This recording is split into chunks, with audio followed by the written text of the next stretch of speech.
नमस्कार, BTV news में स्वागत है आपका। इस बुलेटिन के साथ मैं हूं कृष्ण कुमार और आइए इस बुलेटिन की शुरुआत करें। उससे पहले नजर डालते हैं हेडलाइंस पर। डेंगू का प्रकोप बढ़ा, मरीजों की संख्या पहुंची 399। 2500 घरों में मिला डेंगू का लार्वा, चिकित्सकों ने दी सतर्क रहने की सलाह। लटकारी का पड़ाव स्थित पुलिस के खंडर क्वार्टर बने अपराधियों का अड्डा, एनएसयूआई ने की पुलिस के आला अफसरों से शिकायत। और संस्कारधानी अस्पताल पर शव को बंधक बनाने का लगा आरोप, मृतक के परिजनों ने अस्पताल प्रबंधन पर लगाया आरोप। काफी देर तक शव पाने भटकते रहे परिजन।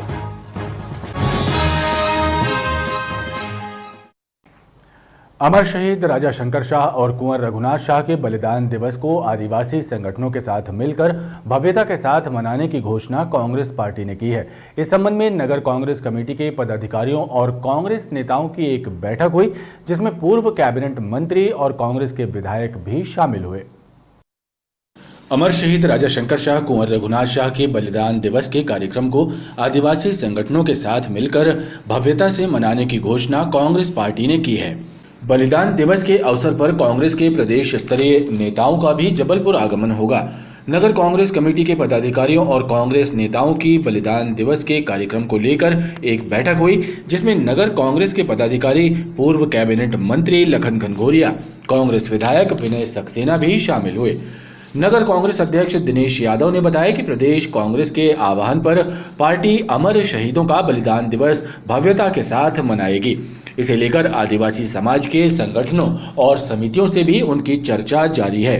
हमारे क्रांतिकारी योद्धा रघुनाथ शाह शंकर शाह जी, जिनको अंग्रेजों ने तोप से बांध के उड़ा दिया था, ऐसे शहीदों के हम 18 तारीख को बलिदान दिवस रूप मनाने जा रहे हैं। और इस कार्यक्रम में प्रदेश कांग्रेस कमेटी के निर्देश हैं और प्रदेश से हमारे नेता भी इसमें आ रहे हैं, जिसकी भव्यता को प्रदान करने के लिए बैठक बुलाई है। आदिवासी नेताओं से भी सबसे चर्चा हो रही है और जबलपुर ही नहीं, जबलपुर के आसपास के जो ज़िले हैं, आदिवासी हमारी जितनी भी समितियां हैं, जितने भी संघ हैं, वो सब इसमें बढ़ चढ़ के हिस्सा लेंगे। और कांग्रेस पार्टी में इसमें सहयोगी है और बहुत भव्यता के साथ हम ये बलिदान दिवस मनाने जा रहे हैं। बैठक में कांग्रेस नेताओं ने कार्यक्रम की रूपरेखा को लेकर विस्तृत चर्चा की और अपने विचार रखे। संस्कारधानी जबलपुर में 18 सितंबर को अमर शहीद राजा शंकर शाह कुंवर रघुनाथ शाह के बलिदान दिवस के अवसर पर आयोजित कार्यक्रमों को लेकर आदिवासी समाज, जिला प्रशासन और कार्यक्रम आयोजक तैयारियों में जुटे हुए हैं। बलिदान दिवस के मौके पर केंद्रीय गृह मंत्री अमित शाह सहित प्रदेश और राष्ट्रीय स्तर के विभिन्न पार्टियों के नेताओं का आगमन होना है। ऐसे में अमर बलिदानियों के प्रतिमा स्थल पर जिला प्रशासन, पुलिस विभाग और कार्यक्रम आयोजकों की बैठक हुई, जिसमें विभिन्न विषयों पर चर्चा की गई। 18 सितंबर को राजा शंकर शाह कुंवर रघुनाथ शाह के बलिदान दिवस के अवसर पर आयोजित कार्यक्रमों में केंद्रीय गृह मंत्री अमित शाह सहित राष्ट्रीय और प्रदेश के विभिन्न पार्टियों के नेताओं के जबलपुर आगमन को लेकर आदिवासी समाज, जिला प्रशासन और कार्यक्रम आयोजक तैयारियों में जुटे हुए हैं। बलिदान दिवस के मौके पर अमर बलिदानों के प्रतिमा स्थल पर विभिन्न सामाजिक और राजनीतिक दलों के लोग उपस्थित होकर अमर शहीदों को श्रद्धांजलि अर्पित करेंगे। इन कार्यक्रमों को लेकर माल गोदाम चौक स्थित अमर शहीद राजा शंकर शाह कुंवर रघुनाथ शाह की प्रतिमा स्थली पर एक बैठक का आयोजन हुआ। इस बैठक में आदिवासी संगठनों के पदाधिकारी, जिला प्रशासन और पुलिस विभाग के वरिष्ठ अधिकारी शामिल हुए। बैठक में कार्यक्रम की रूपरेखा पर चर्चा की गई। शहीद राजा शंकर शाह रघुनाथ शाह जी का 164वां बलिदान दिवस 18 सितंबर 2021 को होने जा रहा है। इस पे राष्ट्रीय और प्रदेश के सभी पार्टियों के नेता आ रहे हैं और इन नेताओं का एक ही सोच है कि राजा शंकर शाह रघुनाथ शाह जी को चरण स्पर्श करना और उनको श्रद्धांजलि देना।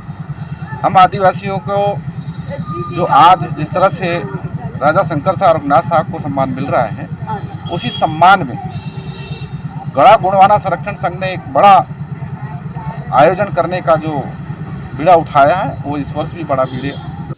गढ़ा गोंडवाना संरक्षण संघ द्वारा आयोजित बलिदान दिवस के इस कार्यक्रम को भीम आर्मी ने भी समर्थन दिया है, जिसके बाद आदिवासी संगठनों ने इस कार्यक्रम के और भी वृहद होने की संभावना व्यक्त की है। किसान संयुक्त मोर्चा के सदस्यों की एक बैठक मदन महल क्षेत्र में आयोजित हुई, जिसमें 27 सितंबर को भारत बंद के आह्वान को सफल बनाने पर विचार विमर्श हुआ। मोर्चा के सदस्यों का कहना है कि खेतीबाड़ी भी यदि निजी कंपनियों के पास चली गई तो महंगाई का आसमान छूना तय है। दिल्ली, पंजाब, हरियाणा में आंदोलन कर रहे किसान संगठनों ने 27 सितंबर को भारत बंद का आह्वान किया है। इसी मुद्दे पर जबलपुर में भी किसान संयुक्त मोर्चा की एक बैठक आयोजित हुई, जिसमें आंदोलन को सफल बनाने की रणनीति पर विचार विमर्श किया गया। कैसे जबलपुर बंद सफल हो, इसकी रणनीति तैयार कर रहे हैं। और मैं आह्वान करता हूं जबलपुर क्षेत्र की जनता को, जिस तरीके से महंगाई से आप परेशान हो, किसान जिस दिन प्राइवेट सेक्टर में चला जाएगा उस दिन और भी महंगाई बढ़ जाएगी। इसलिए सभी लोग इस सब बंद को सफल करें। व्यापारियों से निवेदन है वो भी बंद को सफल बनाने में हमारा सहयोग करें। संयुक्त किसान मोर्चा का कहना है कि जनता को भी इस आंदोलन का समर्थन करना चाहिए, क्योंकि ये कृषि कार्य भी निजी कंपनियों की जागीर बन गया तो महंगाई का आसमान छूना तय है।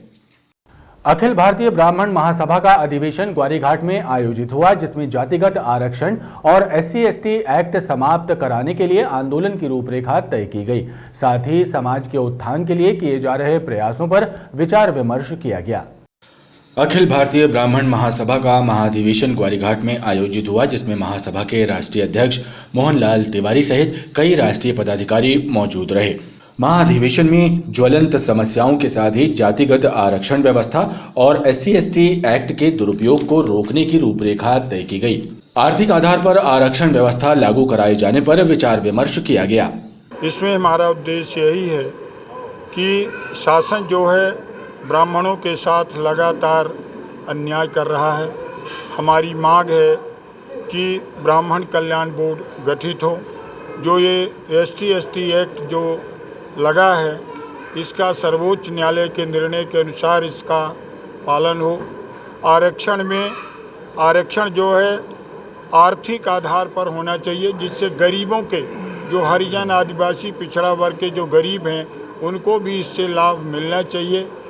और आरक्षण से अनारक्षित शब्द समाप्त होना चाहिए। हमारा एक ही उद्देश्य है कि पूरे राष्ट्र के नहीं, अंतर्राष्ट्रीय स्तर पर ब्राह्मणों को इकट्ठा होना चाहिए। हमारी आपकी दुर्दशा हम ही आप हैं, आप समझ लें इस बात। आज हम किस स्थिति में आप समझ रहे हैं। ब्राह्मणों का सबसे ज़्यादा तिरस्कार, ब्राह्मण ने ही सब कुछ किया। इस देश को बर्बाद करने वाला कोई अगर तो लोगों का कहना है ब्राह्मण, जबकि इस मामले में बहुत लंबी बात हो सकती है। लेकिन आप लोगों के माध्यम से मैं सिर्फ इतना कहना चाहूँगा कि जब तक युवा पीढ़ी आपसे नहीं जुड़ेगी तब तक आपका समाज, आपका देश, आपका राष्ट्र विकास कर ही नहीं सकता। अधिवेशन में ये भी प्रस्ताव पास किया गया कि युवाओं को जोड़ने के लिए विशेष अभियान चलाया जाएगा। जबलपुर में कहर बरपा रहे डेंगू से रविवार को एक महिला आरक्षक की मौत हो गई। महिला आरक्षक की पुत्री भी डेंगू से पीड़ित है और निजी अस्पताल में उपचार के लिए भर्ती है। महिला आरक्षक का भी निजी अस्पताल में उपचार चल रहा था। महिला आरक्षक कंट्रोल रूम जबलपुर में पदस्थ थी और अपने परिवार के साथ त्रिमूर्ति नगर में रहती थी। डेंगू बीमारी से महिला आरक्षक की असमय मौत के बाद जबलपुर के पुलिस अधीक्षक सिद्धार्थ बहुगुणा उनके निवास पहुंचे और शोक संवेदनाएं व्यक्त की। जबलपुर में कहर बरपा रहे डेंगू ने रविवार को पुलिस कंट्रोल रूम में पदस्थ महिला आरक्षक की जान ले ली। महिला आरक्षक उषा तिवारी का निजी अस्पताल में उपचार चल रहा था। उनकी पुत्री भी डेंगू से पीड़ित है और उसका भी निजी अस्पताल में उपचार जारी है। महिला आरक्षक उषा तिवारी और उनका परिवार त्रिमूर्ति नगर में निवास करता है। उषा तिवारी के पति भी पुलिस विभाग में थे, लेकिन उनकी मृत्यु के बाद उषा तिवारी को विभाग में अनुकंपा नियुक्ति मिली थी। बताया जाता है कि सबसे पहले उनके पुत्र डेंगू से पीड़ित हुए थे। उसके बाद महिला आरक्षक उषा तिवारी और उनकी बेटी भी डेंगू की चपेट में आ गई। उनका पुत्र कुछ दिन पहले ही डेंगू से स्वस्थ हो चुका था। महिला आरक्षक की डेंगू से हुई मौत के बाद उनका परिवार सदमे में है। वहीं दूसरी ओर क्षेत्र के लोगों में आक्रोश व्याप्त है। शोक संतप्त परिवार और क्षेत्र के लोगों का कहना है कि क्षेत्र में और भी लोग डेंगू बीमारी से पीड़ित हैं, लेकिन नगर निगम द्वारा क्षेत्र की साफ सफाई और दवा का छिड़काव करने कोई भी कारगर कदम नहीं उठाए गए, जिसके चलते महिला आरक्षक की जान चली गई। अरे भाई, यहाँ पर ना गंदगी का साम्राज्य है, ना साफ सफाई होती, और यहाँ पर डेंगू बहुत ज़ोर से प्रचर रूप धारण कर लिया है। यहाँ तक कि हमारी सिस्टर जो है उषा तिवारी पुलिस मध्य प्रदेश पुलिस में थी, आज उनका स्वर्गवास हो गया। और हमारा भांजा भी डेंगू हो गया था और भांजी भी डेंगूग्रस्त है, अभी उनका इलाज चल रहा है। यहाँ पर नगर निगम द्वारा कोई छिड़काव दवाई का या साफ सफाई? अभी तो कोई साफ़ सफाई नहीं हुई, ना कोई छिड़काव आया अभी नगर निगम की तरफ से। इसलिए हम निवेदन करते हैं प्रशासन से, नगर निगम से, कि जल्दी से जल्दी यहाँ पर सफाई और छिड़काव डालें, नहीं तो हो सकता है कि और आगे कोई समस्या पैदा हो जाए। कि एसपी ऑफिस में कार्यरत श्रीमती उषा तिवारी ने आकस्मिक रूप से डेंगू की वजह से जो है हमारा साथ छोड़ दिया, पूरे परिवार को अकेला कर गई। मैं समस्त नगर निगम के प्रशासनिक अधिकारियों से, नगर निगम प्रशासक से निवेदन करता हूँ समस्त तिवारी परिवार की ओर से कि भविष्य में इस तरह की कोई और दुर्घटना ना हो पाए, उसके पहले आप चाक चौबंद इंतज़ाम करें। और चूँकि ये पूरा त्रिमूर्ति नगर इस समय डेंगू से प्रभावित है, उसके लिए विशेष रूप से दवाई की छिड़काव की और अन्य जो दूसरी साफ़ सफाई की व्यवस्थाएँ की जा सकती हैं। कौन सा एरिया है ये त्रिमूर्ति नगर ही कहा जाता है आदरणीय। महिला आरक्षक की मौत के बाद पुलिस अधीक्षक सिद्धार्थ बहुगुणा उनके निवास स्थान पर पहुंचे और शोक संवेदनाएं व्यक्त करते हुए महिला आरक्षक के परिवार को परोपकार निधि राशि से 1 लाख रुपए प्रदान करने का निर्देश भी दिया है। तिलवारा थाना क्षेत्र शास्त्री नगर की अवनी विहार कॉलोनी में एक सूने घर के मेन गेट के इंटरलॉक को तोड़कर शातिर चोरों ने चोरी की वारदात को अंजाम दिया। चोर घर में रखे जेवर, नकदी, इलेक्ट्रॉनिक उपकरण सहित राशन पर भी हाथ साफ कर गए। तिलवारा थाना क्षेत्र के शास्त्री नगर की अवनी विहार कॉलोनी में शातिर चोरों ने एक सूने घर को निशाना बनाते हुए घर में चोरी की वारदात को अंजाम दिया। चोरों ने मेन गेट का इंटरलॉक तोड़कर घर में प्रवेश किया। अलमारी में रखे नकदी, जेवरात, गैस चूल्हा, घर के इलेक्ट्रॉनिक उपकरण सहित राशन तक चोरी करके ले गए। पीड़ित परिवार जब घर वापस लौटा तो उसे घटना की जानकारी मिली, जिसके बाद पीड़ित महिला मेघा ठाकुर और उसकी बहन सोनम ठाकुर ने तिलवारा थाने में घटना की रिपोर्ट दर्ज करवाई। सोनम ठाकुर ने बताया कि वो और उनकी बहन 2 दिन के लिए अपनी बहन के घर गए थे। इसी बीच ये घटना हुई। पीड़ित महिलाएं किराए के घर में रहती हैं। उनका कहना है कि पहले भी एक बार उनके घर चोरी हो चुकी है। पूरा सेंटर लॉक तोड़ दिए, पूरे दरवाजे जला दिए। अब ये भरपाई तो हम लोग को करना पड़ेगा ना। पूरा घर का इतना महंगा सामान सब चुरा के ले गए। घर में 2 दिन से खाना नहीं बना।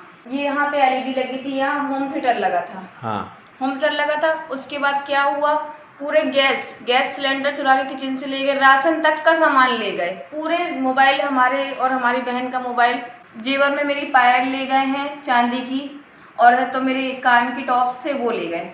और 10,000 रुपये कैश हमने रखे थे किराए के लिए। आज महीना पूछे किराए का। इस घटना को लेकर पुलिस छानबीन में जुटी हुई है। सीसीटीवी फुटेज के आधार पर चोरों का सुराग हासिल करने का काम किया जा रहा है।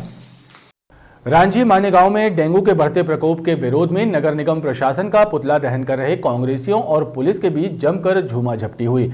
इस दौरान पुलिस द्वारा बल प्रयोग कर कांग्रेस कार्यकर्ताओं पर लाठीचार्ज करने का आरोप भी कांग्रेस कार्यकर्ताओं ने लगाया है। कांग्रेस कार्यकर्ताओं ने घटना को लेकर रांझी के सीएसपी के स्थानांतरण और बल प्रयोग करने वाले पुलिसकर्मियों पर कार्रवाई करने की मांग की है।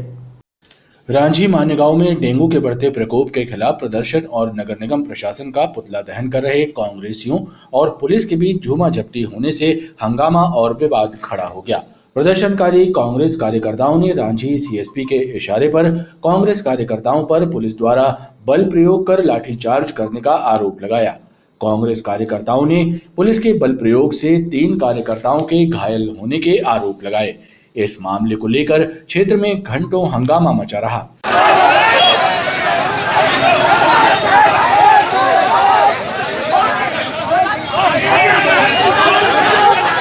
ब्लॉक कांग्रेस अध्यक्ष राजेंद्र मिश्रा ने बताया कि डेंगू के मुद्दे पर पुतला दहन करने एकत्र हुए थे, लेकिन किसी सक्षम अधिकारी की मौजूदगी के बिना रांझी सीएसपी ने कार्यकर्ताओं पर लाठीचार्ज करवा दिया, जिससे कांग्रेस कार्यकर्ता घायल हुए। कांग्रेस कार्यकर्ताओं ने रांझी सीएसपी के स्थानांतरण और लाठीचार्ज करने वाले पुलिस कर्मियों पर आपराधिक प्रकरण दर्ज करने की मांग की। आज उन्होंने हमारे कार्यकर्ता के ऊपर लाठीचार्ज करवाया है। हमारा प्रतीक चौक से इंजर्ड हुआ है, उसके सर में चोट लगी है, नारायण को मारा है। पुलिस भारतीय जनता पार्टी के कार्यकर्ता के तौर पे काम कर रही। हमारा अतुल डोंगरे इंजर्ड है, पुलिस किस दिशा में लेके जाना चाहिए। और वो सीएसपी साहब लाठी चला रहे हैं जो खुद डेंगू पीड़ित रहे हैं। रांची के जो तात्कालिक टीआई रहे हैं पहले, वो खुद डेंगू पीड़ित रहे। हम जनता की लड़ाई लड़ रहे हैं, प्रजातांत्रिक ढंग से जो है हम विरोध प्रदर्शन करें, आज हमने वो किया है। हमारे आज कार्यकर्ता यहाँ घायल हुए हैं। मैं न्यायिक जांच की मांग करता हूँ। किस अधिकार के तहत सीएसपी साहब ने लाठीचार्ज करवाया, उन्हें सस्पेंड किया जाना। कांग्रेस कार्यकर्ताओं ने इस मामले की न्यायिक जांच कराने की मांग की और डेंगू के मुद्दे पर आंदोलन जारी रखने की बात भी कही। दमोह जिले के तेंदुखेड़ा थाना क्षेत्र के समीप एक कार का ब्रेक फेल हो गया। इस हादसे के बाद कार अनियंत्रित होकर खाई में जा गिरी। इस घटना में जबलपुर के रामपुर इलाके में रहने वाले कुकर के थोक विक्रेता विक्की बलेचा और उसके एक साथी हनी शुक्ला घायल हो गए, जिन्हें इलाज के लिए तेंदुखेड़ा से मेडिकल रेफर किया गया, लेकिन हादसे में घायल विक्की बलेचा की मौत हो गई। इस घटना में उनकी कार बुरी तरह क्षतिग्रस्त हुई है। बताया जाता है कि कार सवार विक्की बलीचा और हनी शुक्ला रतलाम से तेंदुखेड़ा होते हुए जबलपुर आ रहे थे, लेकिन पंडा बाबा क्षेत्र के समीप कार का ब्रेक फेल हो गया और कार अनियंत्रित होकर खाई में जा गिरी।